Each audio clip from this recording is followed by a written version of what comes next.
In this guide, I'm going to show you how you can get and use emotes here on Locked 2 on Roblox.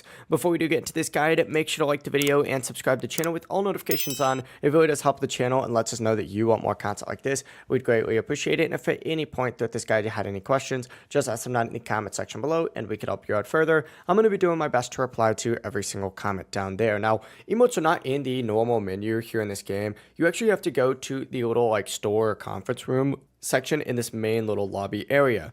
So go ahead and make your way down here. You'll see conference room right here. Walk into it and this is going to be the store. Just walk up to this guy and it's going to pull up all these sections which include all these different emotes on here. Now the shop resets every 24 hours, so new emotes will show up daily and you'll see different types. Like there's going to be common ones on here. There's going to be non-common ones on here. And these are the higher tier MVP emotes. So if you don't like what's in here, just wait for the next refresh. It looks like it's about to refresh in about, an hour and 2 minutes at the time of making this video. Emotes don't give stats, obviously, but they are great for showing off and reacting in game. But that is it. Just check the shop daily, grab the emotes that you want, and you can use them anytime just by hitting Y.